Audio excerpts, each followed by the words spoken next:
मुअज़्ज़िज़ सामीन, आज हम एक बहुत ही अहम शख्सियत के साथ यहाँ मौजूद हैं। मैं इस वक्त deputy director local government and community development के ऑफ़िस में हूँ और इस वक्त स्क्रीन पे जो शख्सियत हमारे साथ मौजूद हैं इनका नाम अल्ताफ़ हुसैन साहब है। ये असिस्टेंट डायरेक्टर हैं local government LGNCD and community development department district बखर के हेड हैं और इन्होंने पंजाब पब्लिक सर्विस कमीशन का इम्तिहान क्वालिफ़ाई किया है। इससे पहले ये एक हाई स्कूल में बतौर प्राइमरी स्कूल टीचर के फ़राइज़ सर अंजाम दे रहे थे। आज हम इनसे इनकी कामयाबी का राज जानेंगे और PPSC की तैयारी के हवाले से मुफीद टिप्स इनसे जानेंगे, कैसे इन्होंने इम्तिहान पास किया और कैसे ये सक्सेसफुल हुए। अस्सलाम वालेकुम सर। जी वालेकुम सलाम सर, कैसे हैं? ठीक हैं आप? अल्हम्दुलिल्लाह सर। अच्छा सर, हम आज जहाँ पे जो आपको तकलीफ़ दी है, आपका कीमती वक्त लिया है, एक तो PPSC की तैयारी के हवाले से और दूसरा मोटिवेट करने के हवाले से कि आप मोटिवेट करें कि कैसे जो एस्पायरेंट्स हैं वो अपने आप को कामयाब करें। जी बहुत शुक्रिया नईमुल्लाह फ़ारूकी साहब, आपने एक अच्छा पॉइंट किया है नए एस्पायरेंट्स के लिए कि वो किस तरह PPSC के थ्रू जो है वो सक्सेस हासिल कर सकते हैं।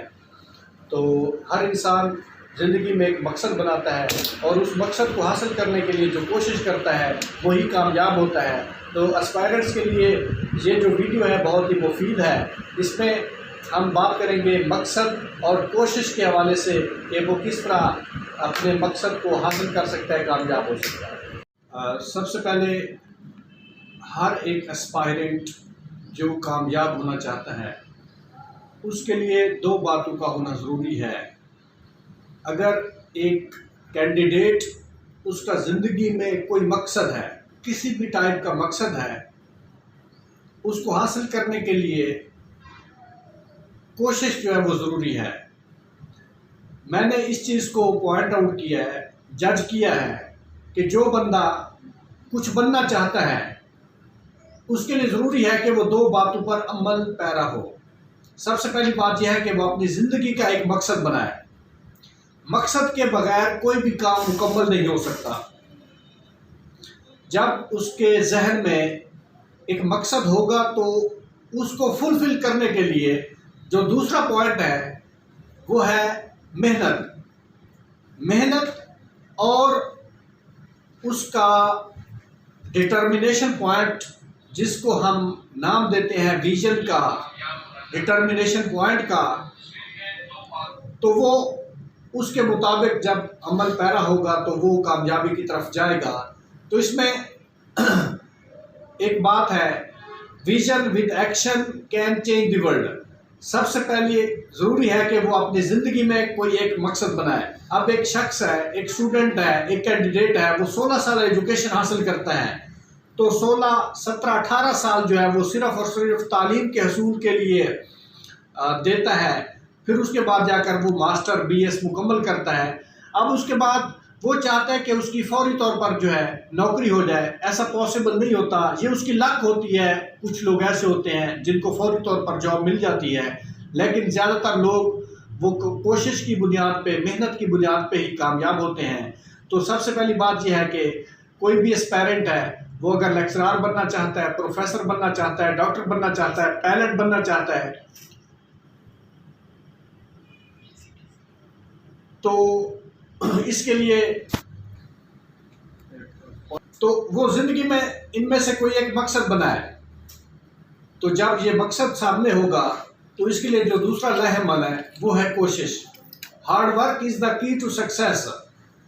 Hard work is the key to success. इससे मुराद यही है कि वो उसका विजन उसके सामने होगा, फिर वो मेहनत करेगा तो उसका जो पॉइंट होगा, जो डिटर्मिनेशन पॉइंट होगा, वो आसानी से और कम वक्त के अंदर उसको हासिल कर लेगा। तो मैं सबसे पहले PPSC की तैयारी के हवाले से सबका जो पेपर वाली बुक है, एडवांस मॉडल पेपर बाय इम्तियाज़ शाहिद, क्योंकि ये ऐसी बुक है जिसमें सबका पेपर गिवन होते हैं और इसमें से 50 to 60% जो सवालात नए पेपर के होते हैं वो इसी में से लिए जाते हैं।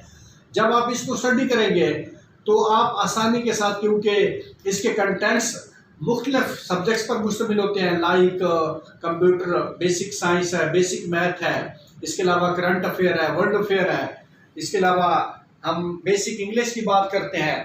तो जब इनको वो स्टडी करेगा तो वो आसानी से इन तमाम कंटेंट्स को तैयार करेगा। जब ये बुक मुकम्मल हो जाए, कोशिश करें इस किताब को मिनिमम 3 मरतबा अच्छी तरीके से तैयार करें, तब जाकर आप इसमें से सर ये 50 to 60 मिनट्स। बुक का नाम थोड़ा रिपीट कर दें please. Advance model paper by Imtiaz Shahid. तो जब आप इसको 3 मरतबा मिनिमम तैयार करेंगे तो 50 से 60 नंबर आप आसानी से ले सकते हैं।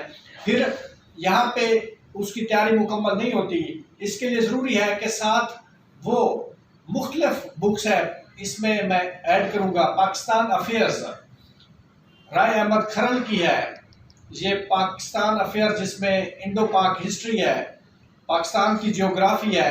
अगर इसको वो तैयार करेगा तो उसके 20 to 30 मार्क्स एडिशनल जो है, जिसमें हम सपोज के बात करते हैं 50 पे उसकी जो तैयारी है वो हो चुकी है, जिसमें वो 20-30 नंबर इसमें से और ऐड करेगा तो वो 70 के लगभग उसके मार्क्स चले जाएंगे।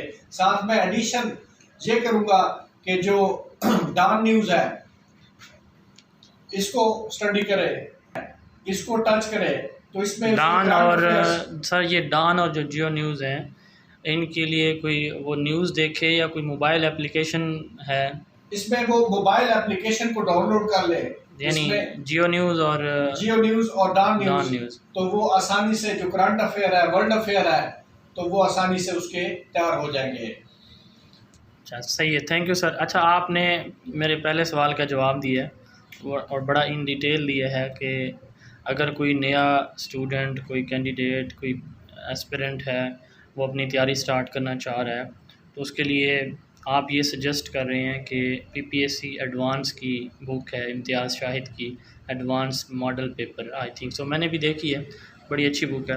अच्छा उसमें मेरे ख़्याल में 2016 से भी बैकवर्ड 2008-9 से लेकर 2021 तक के पास्ट सॉल्व पेपर हैं, तो उससे एक तो उसको पता चल जाएगा कि किस सब्जेक्ट का कंटेंट कहाँ से टच होता है। दूसरा आपने पाकिस्तान अफेयर राय इम्तियाज़ खरल साहब, यही बताया आपने, राय अहमद खरल साहब, ये बताया आपने कि उनकी बुक आप उसको फॉलो करें। और तीसरा आपने बताया है कि आप जो करंट अफेयर्स हैं उनके लिए डॉन न्यूज़ और जियो न्यूज़ की मोबाइल एप्लीकेशन जो है वो ये, अच्छा ये 3 चीज़ें आपने बताई, थैंक यू सो मच। अच्छा सर मेरा दूसरा क्वेश्चन ये है कि अब वो पीपीएससी एडवांस मॉडल पेपर की बुक मैंने देखी है, तो उसमें ऑलमोस्ट जो है 200+ पास्ट पेपर हैं, तो आप कह रहे हैं कि उसको एटलीस्ट 3 टाइम्स जो है आप उसको पढ़ें, रीड आउट करें, उसको कंटेंट देखें। तो डेली बेसिस पे कितने पेपर पढ़ने चाहिए उसके, मतलब मैक्सिमम कितने पढ़ने चाहिए? क्योंकि यहाँ आई थिंक के मकसद सिर्फ पढ़ने का नहीं है। फॉर एग्जांपल यहाँ पे क्वेश्चन आता है कि ओलंपिक 2021 ये कहाँ हो रही हैं, तो इससे रिलेटेड एक क्वेश्चन ये भी आ सकता है कि जो इससे पहले जो ओलंपिक्स हुई थी वो कहाँ हुई थी, या आने वाली ओलंपिक्स कहाँ होंगी। अब यहाँ पे फॉर एग्जांपल वहाँ पे बुक में एक क्वेश्चन ये आता है कि ओलंपिक्स कहाँ हो रही हैं, तो इससे रिलेटेड ये क्वेश्चन पीछे से भी या आगे से भी आ सकता है, तो उसके लिए क्या हिकमत है, कितने पेपर करने चाहिए, और इस तरह के सवालों की क्या हिकमत अमली आपने अख्तियार की थी, क्या करना चाहिए इसके लिए? जी, इसमें ये बात नोट कर लेनी चाहिए कि जो नया एस्पायरेंट है, जब वो फर्स्ट टाइम अपनी तैयारी को शुरू करता है तो वो खौफजदा होता है कि इतना डाटा कैसे तैयार किया। तो जो नया एस्पायरेंट है वो कंफ्यूज होता है कि मैं इस बुक को कैसे मुकम्मल तौर पर तैयार कर पाऊँगा। तो इसके लिए ज़रूरी है कि उसको एक हिकमत अमली तैयार करनी है, जिसमें ये देखना है कि जो नया एस्पायरेंट है वो सबसे पहले दिन में एक मॉडल पेपर को तैयार करे। स्टार्ट में सही है, स्टार्ट में एक मॉडल पेपर को डेली बेस पे करें, यानी 1 पेपर 1 डे, और इसको उसने कंटिन्यू रखना है 1 मंथ तक। अच्छा, यानी 30 दिन तक 30 मॉडल पेपर जब वो तैयार करेगा, तो अब वो नेक्स्ट जब बाकी मॉडल पेपर्स को देखेगा तो उसको आसानी पैदा होगी, क्योंकि उसमें जो पास्ट 30 मॉडल पेपर वो तैयार कर चुका है, तो उसके कंटेंट्स नए पेपर्स में आना शुरू हो जाएंगे, तो उसमें उसके अंदर इंटरेस्ट डेवलप होगी। जब इंटरेस्ट डेवलप होगी तो वो ऑटोमेटिकली जब नेक्स्ट मंथ स्टार्ट होगा उसमें वो डेली बेस पे 2-3, दूसरा मंथ जो है वो इस तरह करे कि डेली बेस पे 2 और 3 मॉडल पेपर तैयार करे, और उसको as a whole go through करे कि उसकी तैयारी 6 मंथ भी लग सकते हैं, उसको फर्स्ट टाइम कंप्लीट करते करते 7 या 8 मंथ भी लग सकते हैं। जब ये मुकम्मल हो जाएगी उसमें ये 7 स्ट्रेटेजी रखनी है, जिस तरह आपने सर क्वेश्चन किया कि ओलंपिक्स गेम्स के हवाले से कि जो सबका गेम्स थी वो कब हुई और कहाँ पे मुनक्किद हुई, और जो मौजूदा समर ओलंपिक्स है, विंटर ओलंपिक्स है, वो कहाँ पे मुनक्किद हो रही हैं, और आने वाले शेड्यूल के मुताबिक भी देखा जाता है कि फर्दर जो समर ओलंपिक्स है या फिर विंटर ओलंपिक्स है वो कहाँ मुनक्किद होंगी।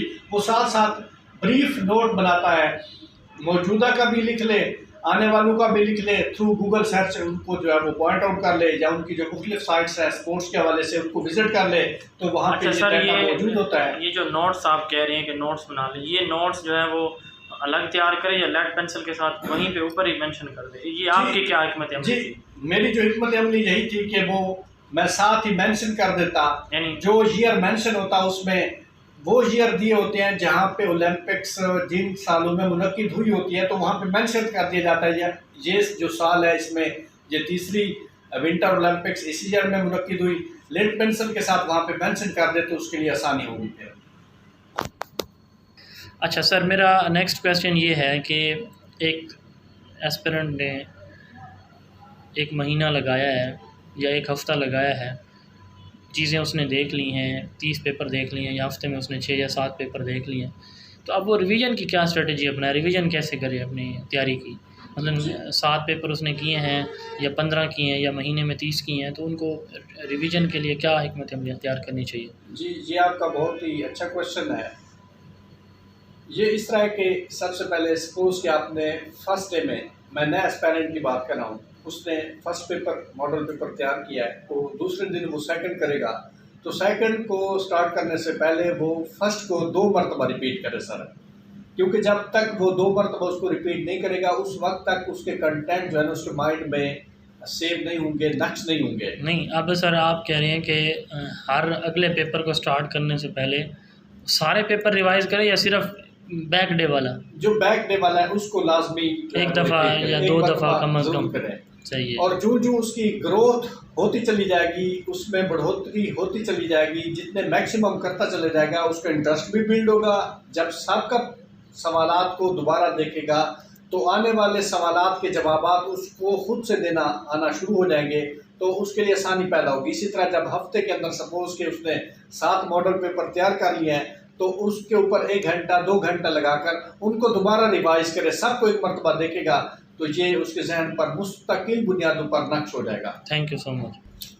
जी, यहाँ पर एक और बात ऐड कर लें, सपोज कि आपने 1 मंथ के अंदर 30 मॉडल पेपर तैयार किए हैं, तो छोटा भाई है, बहन है, या घर का कोई पढ़ा लिखा फर्द है, एक वर्बली, एक तो उससे कहा जाए कि आप मुझसे वर्बली जो है ना चंद एक सवाल आप पूछें, इस तरह आपके अंदर कॉन्फिडेंस बिल्ड होगा, आपकी तैयारी अच्छी होगी। और उसके साथ साथ जो है उनको कहें कि एक जो है ना 30 सवालात पर मुश्तमिल, 15 सवालात पर मुश्तमिल के 30 दिनों के अंदर जितना भी आपने पढ़ा है वो चंद एक खुद को टेस्ट करने के लिए सवालात बना लें, फिर उसका जो है एक पेपर दे दें, तो इस तरह आपकी तैयारी अच्छी हो जाएगी।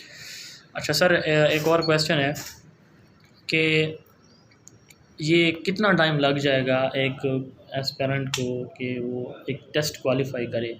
इन जो बुक्स जो आपने तीनों बताई हैं, सोर्सेज बताए हैं, यहाँ से अगर वो स्टडी करे तो? जी, इसमें जो है सबसे पहली बात यह है कि ये उसकी अपनी एबिलिटी पे डिपेंड करता है कि वो उस किताब को, उसके साथ गिवन मटेरियल को, जो मुख्तलिफ साइट्स ऐप्स हमने डिस्कस की है उनको वो साथ अटैच करके तैयारी करता है। तो 7-8 मंथ दरकार हैं टेस्ट पास करने के लिए, क्वालिफाई करने के लिए। सर, ये इंटरव्यू के लिए कोई अलग से बुक्स पढ़नी पड़ती हैं या इसी में से फिर पूछा जाता है? सब्जेक्ट में तो चूँकि यहाँ सब्जेक्ट वाइज डिस्कस नहीं कर रहे हैं, जनरल पेपर की बात कर रहे हैं, तो जनरल जो क्वेश्चंस होते हैं क्या वो इन्हीं चीज़ों से होंगे जो आपने इनका रेफरेंस दिया है यहाँ पे या रिकमेंड किए हैं? जी बिल्कुल जी, क्योंकि रोज़मर्रा के जो मामलात हैं वो हम रोज़ाना की बुनियाद पे सुनते हैं, करंट अफेयर हमारा वैसे जनरल बनता रहता है, और उसके साथ साथ यही बुक्स हैं जो हमने यहाँ पे डिस्कस किया है, इनसे ही तमाम सवालात लिए जाते हैं जो उसका रेलिवेंट सब्जेक्ट होता है, या उनसे सवालात लिए जाते हैं जिनका जवाब उसको आता है या उनसे जारी हो चुकी होती है। अच्छा सर, अगर एक एस्पायरेंट जो है वो उसका टेस्ट फेल हो जाता है तो उसको क्या करना चाहिए? मतलब 1 दफ़ा फेल होता है या 2 दफ़ा, तो उसको कोई बुक्स चेंज करनी चाहिए या फिर उसकी तैयारी में कोई कमी होगी? जी, इंसान जो है वो जो उसके अंदर कमी कोताहियाँ होती हैं, ये उसकी लर्निंग होती है। हम जानते हैं कि लर्निंग क्या है। Learning is relatively permanent change in behaviour which occurs due to experience. Experience is the name that we give to our mistakes. कि जो मिस्टेक्स हम करते हैं वो हमारा एक्सपीरियंस होता है, और एक्सपीरियंस की बुनियाद पे ही हमारी लर्निंग होती है। तो आप जितने लर्निंग होगी, जितने ज़्यादा पेपर देंगे, सर रिपीट कीजिएगा।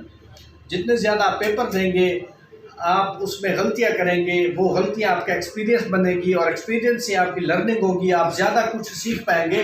ये जो फेलियर है ये आर्जी होती है, इससे आप कुछ सीख रहे होते हैं, नेक्स्ट टाइम आप उसके अंदर बेहतरी लेकर आते हैं। तो ये ही चीज़, जब आप फेल होंगे उनसे सीखेंगे तो फिर आप कामयाबी की तरफ बढ़ेंगे। अगर आप फेल नहीं होंगे तो सक्सेस कभी आपके कदमों तक नहीं पहुंच सकेगी। तो फेल होना इसके लिए ज़रूरी है, क्योंकि फेल होने वाला शख्स ही सीखता है कि मैं इसको कैसे अबूर कर सकता हूँ, इस पॉइंट को कैसे अचीव कर सकता हूँ। Thank you so much. इंशाल्लाह सर आपका बहुत शुक्रिया, आपने बहुत अच्छी तरह बहुत अच्छी अच्छी चीज़ें हमारे साथ शेयर की हैं।